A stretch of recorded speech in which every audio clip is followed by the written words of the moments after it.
வீக்கெண்டுக்கு நல்ல ஒரு ஃபுல் கட்டு lunch platter காம்பினேஷனும் முடிஞ்சு போயாச்சு. நான் சொன்ன மாதிரி சின்ன வெங்காயமும் கீரையும் வச்ச புளிக்குழம்பு ரெசிபி தான் இன்றைக்கி நம்ம பார்க்க போகிறோம். இதுக்கு என்னென்ன பொருட்கள், எவ்வளோ மெஷர்மெண்ட்டுன்னு எப்பவும் போல் டீட்டெயிலாக டிஸ்கிரிப்ஷனில் கொடுத்துருக்கேன். கண்டிப்பாக டைம் எடுத்து படிங்க. தளபுலன்னு கொதிக்கிற இந்த குழம்பு ரொம்ப ரொம்ப மனமாக இருக்கும். யார் வேணாலும் ஈஸியாக செய்யலாம். இதுக்கு கடாயில் 1 டேபிள் ஸ்பூன் எண்ணெய் சேர்த்துக்கோங்க. தாளிக்கிறதுக்கு கடுகு, வெந்தயம், வரமிளகா சேர்த்துருக்கேன். எங்கள் அம்மா கொஞ்சம் பருப்பு சேர்த்துப்பாங்க. நானும் அப்படி தான் செய்வேன். ஏன் அப்படின்றது தெரியாது, ஆனால் மனமாக இருக்கும். சின்ன வெங்காயம் சேர்த்துக்கோங்க, இல்லைன்னா பெரிய வெங்காயம் சேர்த்துக்கலாம். கீரை இங்கே ஒரே கீரை தான் எங்களுக்கு கிடைக்கும்.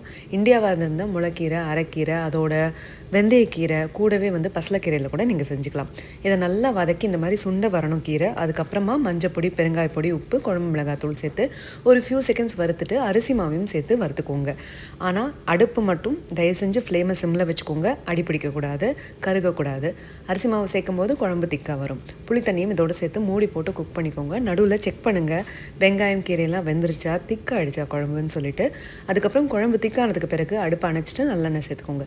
சாதத்தோட அட்டகாசமாக இருக்கும். தோசையோட ரொம்ப ரொம்ப வாசனையாக இருக்கும். கண்டிப்பாக ட்ரை பண்ணிவிட்டு எப்படி இருக்குன்னு சொல்லுங்கள்.